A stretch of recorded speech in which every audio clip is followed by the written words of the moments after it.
welcome to yet another exciting episode. I promise you it already is in terms of us, the FAMU COPS IPH, taking it via Zoom to one of our pharmacy practice centers strategically located. It is referred to as the Central Florida Pharmacy Practice Division. And so much is going on there. We're just going to start with our guests today and allow them to introduce themselves as we move forward in this robust conversation as a part of what wellness, healthcare, advocacy, and transparency, and of course, adding to the excitement that is surrounding the 75th Diamond Jubilee anniversary of this pristine, if you will, academic unit of the FAMU that we love. I am your host, Dr. Ola Sheffield, and we're just going to have some open dialogue here, beginning with the division director in Central Florida. She is a daughter of the soil, and she's just going to give you some snippets of who she is and her role there in Central Florida. Dr. Lillian Smith Flakes, please introduce yourself to the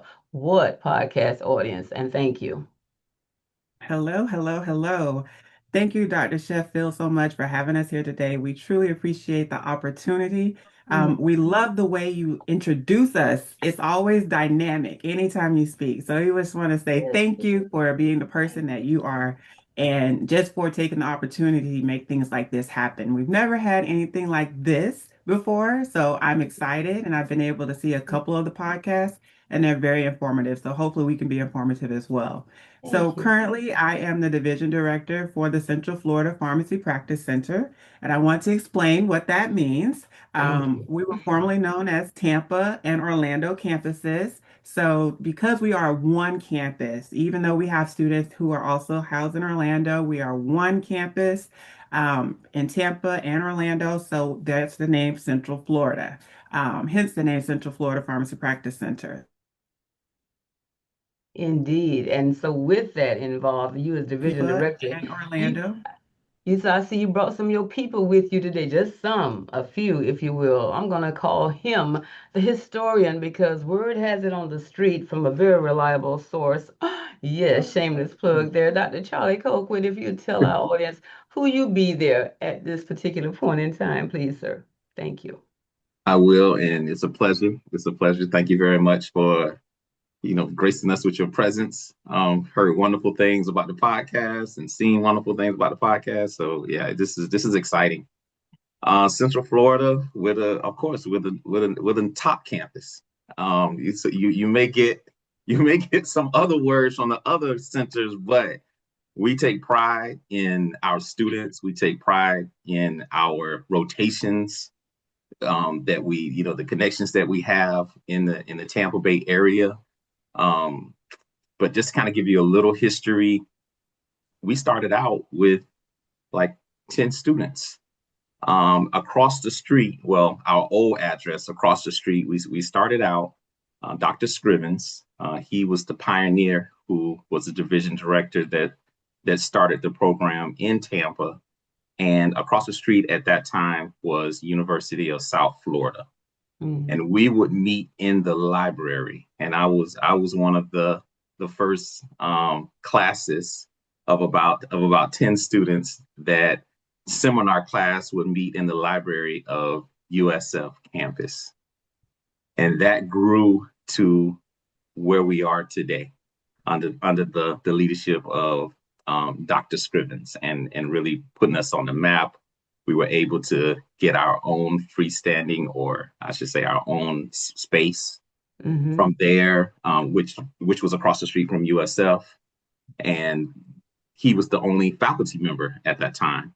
And then from that, it grew to 2 faculty members, then 3 faculty members. Now we have faculty members that are embedded into organizations, healthcare organizations, and they teach our students and they teach the practice of pharmacy. So from Dr. Scrivens being the pioneer and the one faculty member, it has grown into what you see today. Wow. So despise not small beginnings comes to mind, Correct. of course. And from small acorns, big oak trees grow, but not without the help of everyone working together as a team. So the lovely one, I will refer to her unabashedly, complimenting all of you. Y'all look good on screen. I'm just saying the one of y'all, brag different in Central Florida, but the one and only Mrs. Jeronica, if you will, Higdon Davis. Let us know about you and what you do there to help hold everybody together.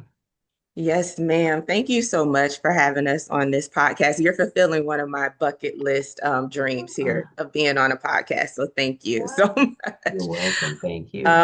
I am Jeronica Higdon Davis. I am the Student Affairs Coordinator here at Central Florida. I am entering year 16 in this with this beautiful institution. I actually my story is a little different. I am a wildcat, a Bethune-Cookman wildcat, so a good old rival of this beautiful university. And actually, Dr. Scribbins himself heard that I was working in higher education throughout the Tampa area and found me through other colleagues that worked at some local pharmacies that were FAMU alum who recommended, and he came and he picked up this wildcat. So he came and got me, told me about the Central Florida at the time, Tampa Orlando campus, and asked if I would come on and participate and support what they were doing with the development of that campus. And so I agreed, and I have been here ever since. So very happy to be here. Very happy to support this staff and the mission of this college. So thank you. Absolutely. And we're so glad that you're here. And so evidently, Rattlers and Wildcats can peacefully We coexist. can get Yes. along. Yes. Although we know who's dominant overall. But anyway, back to the podcast. Yes, doctors, I tell you, save me, Dr. Lillian Smith Flakes, as far as, legacy and history of Central Florida Pharmacy Practice Center. And again, this 75th Diamond Jubilee anniversary, I mean, it sounds like y'all, have a lot to celebrate yourselves. I'm just going to call you out. The courageous Central Florida Pharmacy Practice Center has recently relocated. Tell our audience a little bit about how that came to be, please. Sure. So yes, we have relocated. We were at our original location since 1997, as Dr. Almost 20 Colquitt years. mentioned. Yes. As Dr. Colquitt mentioned, he probably knows a whole lot more of the history than I do. So feel free to jump in at any time. So in 1997, the now Central Florida campus was formulated, and we were housed off of Fletcher Avenue. Yes, they started at the library, as Dr. Colquitt stated, but eventually our building ended up to be right across the street from USF. So we were really, you can just look across the street and you saw USF campus. So while we were there, unfortunately, Hurricane Milton came through and decided it wanted to just tear everything up in Tampa, Florida. And it Mm. did so. So initially, we were already intending to move because we were looking to expand. At that time, Dr. Early was the dean at that time, and we Mhm. were looking to bring on P3 students in addition to having P4 students at our campus and serve as a pilot campus. We're really innovative here in Central Florida, so we're always looking to expand and try new things. So I was 150% on board with that concept. So we started looking for another place so that we could grow that concept, bring on P3s, and then the next year bring on P2s, and then bring on P1s, and then become another full campus. Unfortunately, we had a lot of things that occurred. There was a lot of university administrative changes, so on and so forth. We just went a whole transformation in a sense. But unfortunately, the hurricane made our location unfit to stay in. The university administrators came down, actually did a survey and all of the tests that were needed to determine that we could no longer reside in that location. It was a really, really, really bittersweet moment, is what I'm going to say, since we had been housed there for such a long period of time. So we did uproot ourselves, and then we joined forces with Tampa Medical College, which is where we are currently housed. Our students love it there because they have the opportunity. There's a cafeteria, there is a computer lab, there's a library, there's plenty of space for them to study. There's 24/7 security, so they're really, really enjoying having that space to be able to really flourish. So we're excited to be there. And overall, that's pretty much how we ended up where we are today. So we're looking to continue to grow, continue to expand as opportunities arise. Indeed, and your enthusiasm is contagious, Dr. Smith Flakes, and that kind of, lets me know why Dr. Colquitt is such the, proud historian, son of the soil, as it were. And so, as it relates to the rotations, Dr. Colquitt, I'll ask you because, you've been there, done that, and you're in the midst of it right now. How does all that come together? Because as I'm recalculating, I'm like, oh, almost 30 years from 97 to now, and again, to move after 3 decades. What have you seen evolve that again contributes to the success of the student learners that come through Central Florida's Pharmacy Practice Center, please, sir?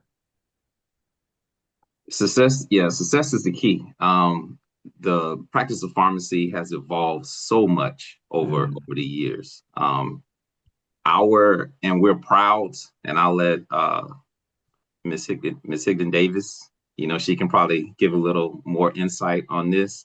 But the rotations that we offer a lot of variety.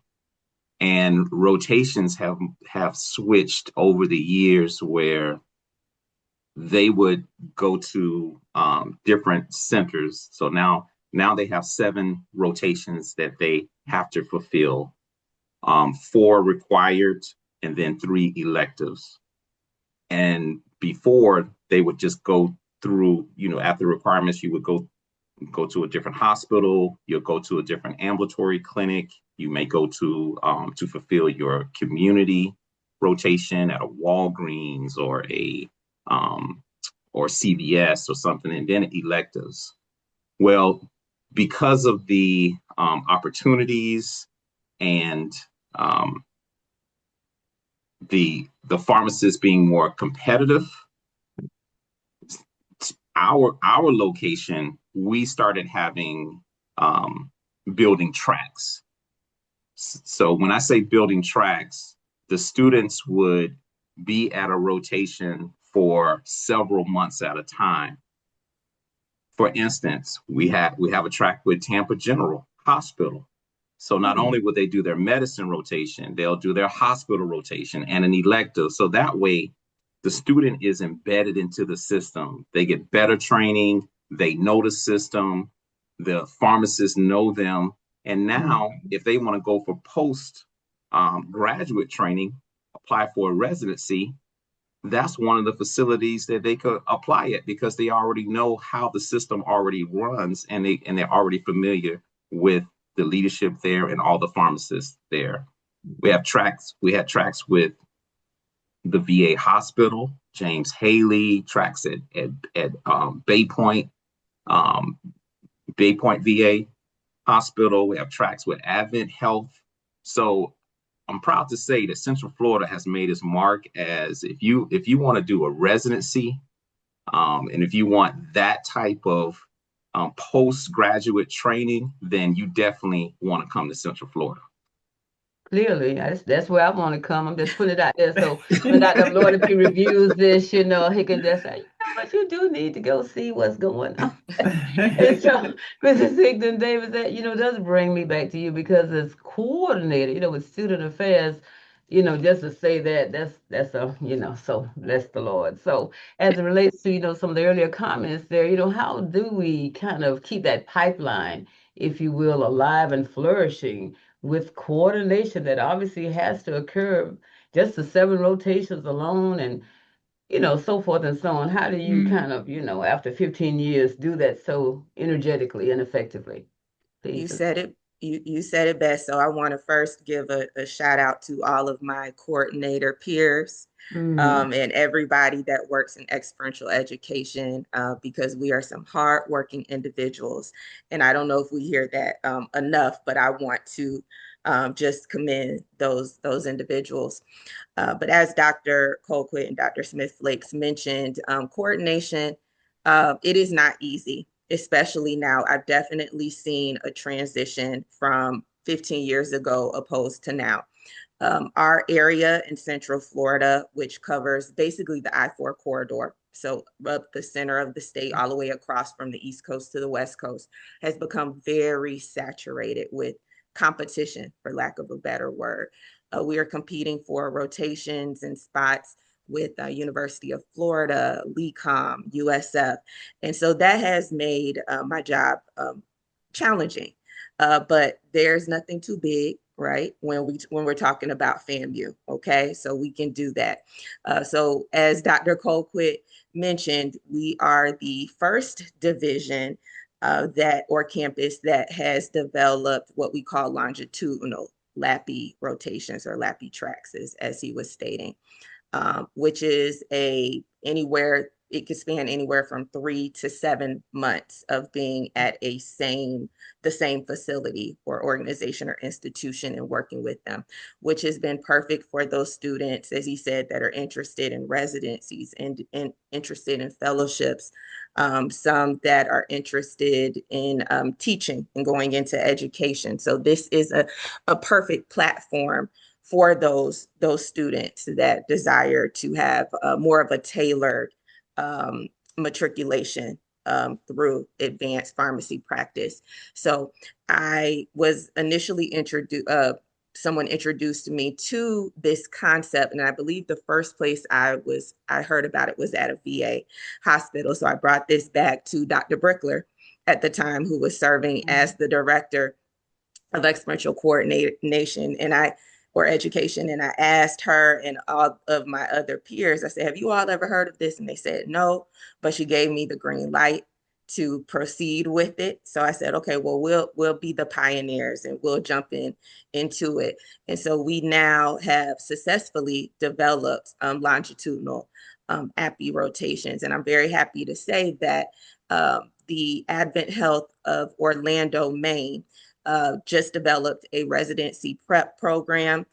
This is kind of one of their piloting years, and they decided to cast interviews for 4 positions within this full longitudinal rotation. So blocks 1 through 7 for residency preparation throughout the whole state. And I'm so happy to say that 2 FAMU students, 2 of our learners, received 2 of the 4 positions that were offered throughout the state for this residency prep program.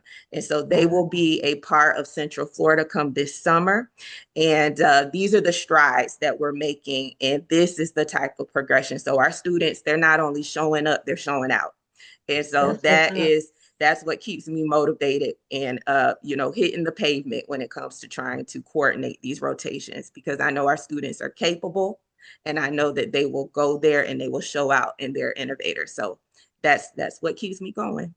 I can tell. And again, the trademark definitely has been established right there in Central Florida. And others want to be like y'all, but, often imitated, never duplicated is There you what I go. will go on record as saying, but, can strive. I'm just throwing that out there for anyone who may be viewing the podcast because that's what I do. So, women rule the world, Dr. Lillian Smith Flakes. I know Dr. Colquitt loves being up in there with all that estrogen, as it were. And I'm saying that in humility and yet with a holy boldness because, my husband, he's honored because of me. That's right. And so what am I saying during this Women's History Month as it relates to, wow, just a whole lot going on there. So it makes me think about the nurturing that obviously evolves as it relates to the impact that is coming through you, Dr. Lillian Smith Flakes, and your colleagues there as it relates to not only the impact within the community that is FAMU Pharmacy. So glad my pharmacist is a FAMU pharmacist, yes. But then also moving forward in terms of the pipeline that has been mentioned.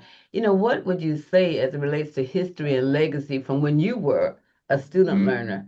Fast forward, faculty, well, maybe not fast forward, but forward, faculty, now mentoring, pouring back, again, listening to what is being shared with Mrs. Higdon Davis, how our student learners, yes, rotation, absolutely required, getting them ready for NAPLEX, MJPE, but Division director, how does this really evolve, from concept to fruition beyond the physical relocation, which again, I commend you on doing. And I know that's a whole lot, but I just believe you can handle it as a family rabbi.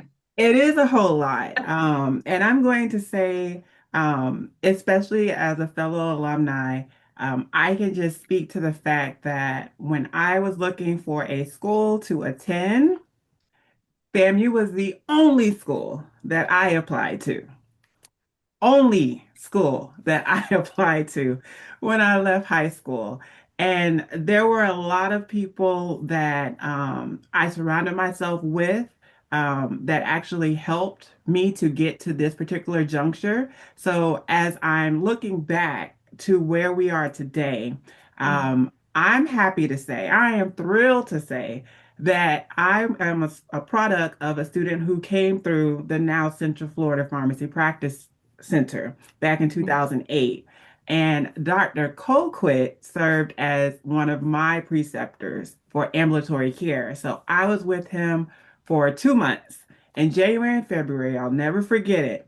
And he said to me towards the end of that rotation, you should become a professor. I said, oh no, I'm be real honest with you and transparent. I said, oh no, Dr. Colquitt, my attitude way too bad. And I said it just like that, way too bad to be dealing with children.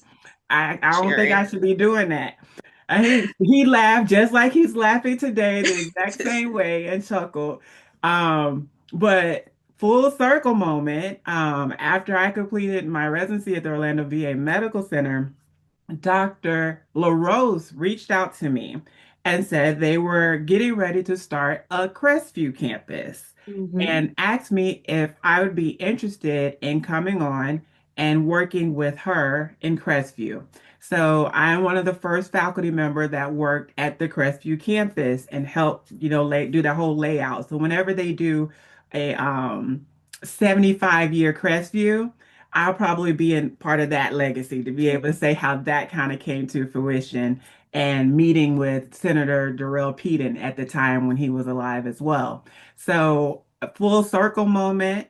And now I know when I was P4, I actually told Dr. Scrivens, who was my division director at the time, he asked me, what do you want to do one day? I said, I'm probably going to do something that's like, I'm going to have your job. And that's what I said to him. I'm gonna get your job.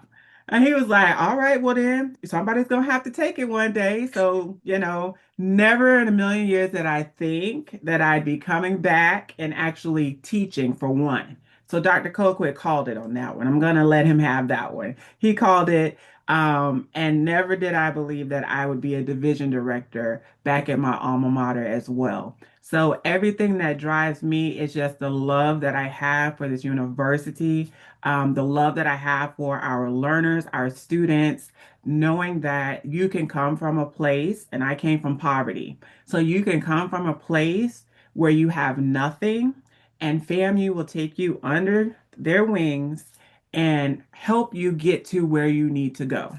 I'm gonna put it like that. So there were a lot of mentors that were spread out amongst all of the campuses. I can't really just name one campus. So when I came back, back in 2022, when I came back to serve in this particular position, it was just coming back home to family. Everybody already knew me, so FAMU has always been a family. And I think that is what's huge about the legacy here, just in general. The legacy is second to none. And I can say when we lose people, it's a deep hurt, and I'm just mentioning, this because we have lost some people along the way. And it's a different type of hurt than you probably see at a different organization. So you can only have those type of feelings about one another if you truly have a heart for where you're at. So I'm going to say the 75 years for the College of Pharmacy. I was one of the first classes when they built the new pharmacy building. I was the first P3 class. Well, what do they call them now? Because we had P1, P2, P3. They Mm-hmm. went through six. So I was P1. I was the first P1 class in the P1 classroom. And when I got there, there was not enough seats. There were so many of us. And, that's a big classroom. So a lot of legacy with this university. Um, Met my former husband at university. We have a beautiful daughter transpired Mm, from this university. We have the golden emerald bricks on the wall contributing to mm. this university. I believe in this university. Always have, always will. My daughter already knows. What school are you going to? So we want to continue that legacy. So when we're at 100-year mark, she probably be sitting in somewhere being able to express similarly. Wow. It's almost like I want to grab a tissue, y'all, but I'm just gonna tear up but not let the tears. But Jesus wept, so I'm that one. But I'm Dr. Colquitt, Prophet Colquitt, just call it out, the premonition, the best yet to come. You knew. Amen. Exactly, revival. So, I saw and I even saw the the light. I names saw the light. I that saw have the light in been the already. mentioned. John Scrivens. No, again, Angela Hill, you talk about Mildred Brickler, again, all of these giants. So, yeah, these 75 years at the college, under the leadership of our interim dean and Fulbright professor, scholar, eminent chair, biomed sciences, y'all know, from Ghana, West Africa, Dr. Sethwar Abler Depi, when he meets with this core committee talking about us, and yeah, proud papa, I'll just say. And so, Dr. Colquitt, as we continue celebrating the theme Excellence with Purpose, 75 years of transforming lives, you were actually there to witness the fruit of your labor. How does it make you feel right about here, right about now? Please and thank you. It's overwhelming, especially the students that come through, uh, like Dr. Smith Flakes, that come back, and she's my boss. She's a division director, and just to see all of the students that go on to do bigger and better things and work at the top of their degrees. Uh, like she said, I feel strongly about FAMU. Um, I want to help the students and I give my all to the students because I want them to succeed and go out and be providers and help people and stick to our mission of serving the underserved. So I really take that to heart with community service, making sure that they have the best tools available to be those practitioners at the forefront of our pharmacy practice. But yeah, my legacy is my granddad worked at FAMU in the plant. My dad from um from FAMU, he went all he knew was FAMU, like Okay. from elementary to FAMU High to the college. Graduated from education as a teacher. So it was bred in me. He said, you have choice of going anywhere in the world you want to go to, but my money's going to FAMU. So that was my choice. I had to go where the money was going. But yeah, definitely the legacy of our students, the legacy of the abilities and really seeing what they can do beyond what they feel that they can do. Mm. And that's what FAMU teaches us. That excellence with caring is something that's dear, where you don't get that at any other university. Our professors really, the professors that taught me, they put their all into me and pushed me to experience into limits where I thought I would never be. And that reciprocated in how I push students and to get the best out of them. Just a woosah moment on this wellness day. But back to the What Podcast. Indeed, I'm just feeling, of course, very great and glad that I too am a daughter of the soil. That's right, and to be back here for such a time as this, Mrs. Higdon Davis. I'm thinking as relates to women and men, everybody working together, one accord. But with the student learners that come through your path, I just see you pouring into them. equally as your colleagues here, as our colleagues here. But again, in terms of what helps, if you will, catapult you to continue to do that, in terms of, I'm just thinking, some come through with some sad stories, as they do here, there, and everywhere, because as they say, life be life. But how do you navigate the various paths that people take as relates to your advisement, your coordination, and working with the faculty and other staff members, adjuncts, so forth, this different student learner personalities, like one like big like mine or very shy, introverted. What is, I guess, your approach in terms of your overall wellness, healthcare advocacy, and transparency with our student learners and beyond, please? Absolutely. I would say style stepping is what I like to call it. I will get to know the student initially. A lot of times, I always say in our new student orientation, it's finally good to put a face with the voice, because I feel like I know them before I even meet them. And at that time, I usually can sense, after doing this for so many years, what type of individual or what type of learner I'm working with. And so just approaching them based on their style of making sure that they're able to receive what I'm trying to offer. And I would say probably with the majority of students that have come through, I just use myself as a testimony. I, was a student at a HBCU. I've been through trials and ups and downs, and I'm very transparent. I tell them what I've been through. I talk about my difficulties and how I was able to overcome them, and pour into them to help them to overcome any type of, journeys, valleys, and peaks, because that's basically what this is that they will confront in their P4 year. And it is a hard transition. It's a very stark, drastic transition, going from a didactic setting that feels like a comforting hug from your mother to kind of saying, okay, now you're 18 or whatever, let me throw you out in the streets. That's kind of what it feels like. You go from a classroom setting in an area that you're comfortable with, that you've grown to love and adapt to for the last, 3, 4, 5, 6 years, to going off to some other place and working with people that may not necessarily look like you or get you or even fall amongst your demographic. So that can be really rough. And what I try to instill in them is, time management, learning how to cope in different ways to maneuver when it comes to like peaks and valleys of what could be stress or what could be considered overwhelming. So I definitely try to instill in them and just present tactics that I've used.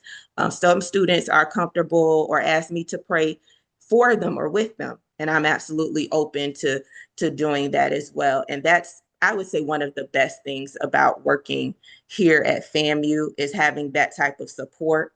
And with your colleagues, with your peers, with your learners, it's not an uncomfortable situation, but it feels more like home. You can truly be yourself. And I believe Dr. Smith Flakes mentioned something along the lines of just, working with your peers, or Dr. Colquitt.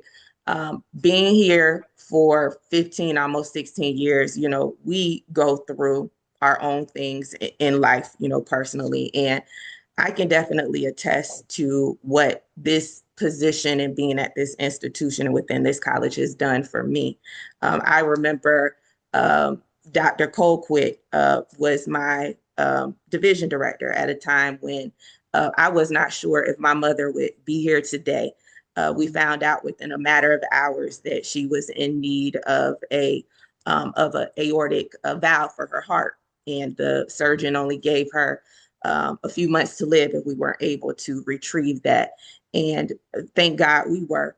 But Dr. Colquitt was so supportive of me, something that I'm not sure I would have received at any other university or institution. He called me after hours. He checked on my mom. He did his own personal research to make sure that I was guiding her in therapy. He told me what questions to ask the doctors in physical therapy, and to check her medications. He would look at her charts and things of that nature. And I just think that's just one example of the type of love and the type of legacy that this has left in me. And this is a story that I will carry on for the rest of my life. So that's what I would say this means to me. Ooh, our time is kind of coming to an end, or maybe, just a like, temporary cessation for part two at the Lillian Smith Flakes, because Central Florida, woo woo. When persons view this particular episode, yeah, we brag different during this 75th Diamond Jubilee anniversary. So, kind of getting back to some closing thoughts, as yet we're still in Women's History Month, but yet, young folks getting ready for commencements, exercises, what have you. But then the rotations, they still get to be concluded. And NAPLEX, yes, we're up and coming. That's right. Our scores are rising back to where they should be. And then the MJPE, College of Law, right there, Orlando, FAMU, strutting their stuff. Some closing thoughts and perhaps some inspiration, even as relates to the overall aspirations and accomplishments of Central Florida's location, Dr. Smith Flakes, if you will, please. I'm going to say that we are trailblazers. We will always be the trailblazers. We're not afraid to step out and try new things. Never have been, never will be. Our learners are second to none.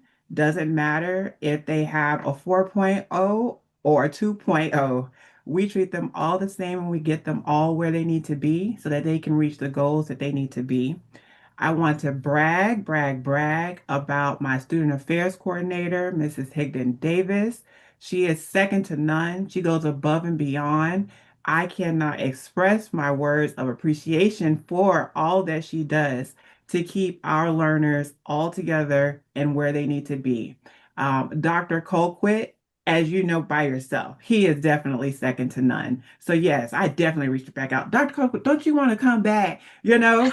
So as you can see, he is a wealth of knowledge. And so just appreciative for my particular team that I have here. Any learners that are watching this, understand that if you come here, you're going to get that family. That is what we are. That is who we are. So I just want to be encouraging that aspect. And I would be remiss if I did not say that we also want to appreciate Miss Charlene Inman, who also served here in Central Florida for 27 or 21 to 27 years. I can't remember the exact number, but she served here for a good length of time and recently retired. So we appreciate everything that she has contributed to Central Florida and the legacy that we have here as well.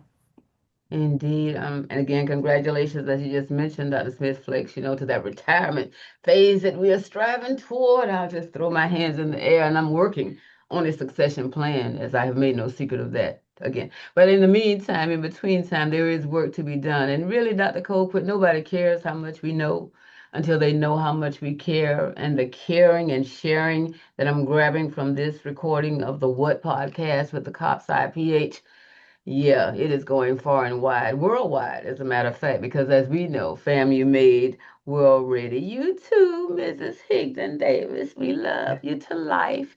But some closing thoughts from where you are and where you see yourself going with the ladies there and gentlemen, but women. So, Dr. Cole, with some closing thoughts, and again, how are you feeling at this moment, please, sir? Feeling excited. Our best days are ahead of us. We've come a long way, 75 years. I mean, just to have an institution last 75 years and the product, our students, and how they have gone throughout the world. We have students now that go to Ghana and other places, and they are the lightning rod, and they want to be like our students. They want to receive the services from FAMU, the connections that we built with organizations. In Central Florida, like Dr. Smith Flakes, lightning rod, I call us the standard. Like, we're the brand. Like if you want to see what we should be doing and how we operate, then you come to Central Florida. This is the things we do here are trailblazing. And we, as you can see, we're a small team, best team, mighty team. Like, we'll go against anyone and anybody and outshow them, outperform them, and put our students against them. So those are my closing thoughts. I put my heart, my soul in the FAMU and the students, and I know we'll be here for another 75 years. Well, Jubilee to you too, Dr. Colquitt. I tell you, 30 years moving forward almost, as it were. And so, Mrs. Higdon Davis, I mean, really, that's a celebration. I just want to put that out there, Dr. Lillian Smith Flakes, because from 97 to 2027, 30 years, I'm just, saying what I'm saying. I think I'm not pharmaceutical calculations, but, just so some closing thoughts, if you will, from the Wildcat / Rattler Nation. Yes. Yes, the Wildcats / Rattler, a house divided. My husband is a Rattler, so I am a Rattler. But as Dr. Colquitt said, I'm going to say this is just the preview. Just wait and see. This is just the preview. There is more to come. Again, we are mighty. We're different. I've always said we are two campuses in one. We are the west side of the I-4 corridor and the east side.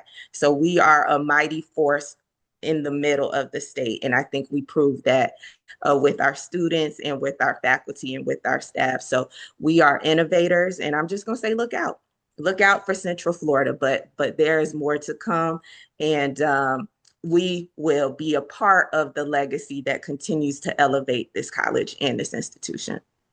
Indeed. And I just feel led. So I'm gonna come back to the head Negro in charge, so to speak, if you will, with the division director there, as well as daughter of the soil. And again, her daughter can go anywhere, but the money will be coming to FAMU, just as it relates to your actual location and how people can get in contact with you, because we had to have a P2 learner find y'all, so to speak, in terms of mailing something physically to the Central Florida campus. But again, with that, Dr. Lillian Smith Flakes, will you give us your actual location in terms of persons who may just want to really what's really going on with them, or contact information, please, in our closing? Absolutely, absolutely. So you can definitely locate us at the Tampa Medical College, and the address is 5701 East Hillsborough Avenue, and we are in Suite 2409. It's on the second floor in Tampa, Florida. And if you want to put it in your GPS, put 33610 for the zip code, and you'll be able to find us.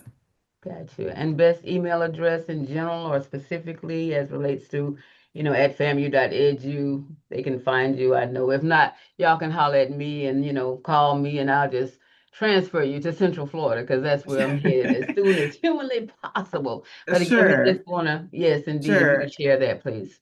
So if you'd like to reach us, you can email me at Lillian, LILLIAN.Smith@famu.edu, and I will get you to whomever you need to actually speak with. And if you would like to contact me by phone, you can call 813-803-2047. And when you call me, I'm going to welcome you with open arms, and whatever you need, we're here to help you. I can testify to that, an overcomer by the blood. That's right, because we're under the blood here at the FAMU COPS IPH, and no more is it more exemplified, if you will, than the Central Florida Pharmacy Practice Center. I want to just take time to thank each of you individually and collectively, as it relates to your taking time out to zoom in with our What Podcast audience during the 75th Diamond Jubilee anniversary year of the COPS IPH. Dr. Lillian Smith Flakes, Dr. Charlie Colquitt, I know I'll be getting that historical piece from you soon, directly, just probably after this podcast ends, right? As well as Mrs. Jeronica Higdon Davis and everyone there in beautiful Central Florida. Not only do I wish I were there, I'm coming there. I'm speaking it into the atmosphere. Good, And from the good. bottom of a very grateful heart, and, just an attitude of gratitude. We appreciate you. Continue to do those things that only you can do, because no one else is better qualified. For the rest of us, you have some show ideas, please email me, Ola.Sheffield, that's with two F's in the middle of Sheffield, at famu.edu. I'll holler at your girl, 850-412-5102. I'm physically here on the main campus in the capital city, Tallahassee, and you know where, the new phase building, if you will, over here in the West Wing with Dr. Abla Depi and the crew. And you can come by 317 anytime. And if I'm not here, probably some intern or work study student, thank God, will be here to help us move forward as we celebrate what excellence with purpose, 75 years of transforming lives. And we have a premonition: the best is yet to come. Thank you so kindly. Stay blessed, safe, comfortable, and water hydrated. Love you to life. And thank you for watching the What Podcast. Have a great one. Thank you. Thank you all. Thank Thank you. you, Miss Ola. Thank you.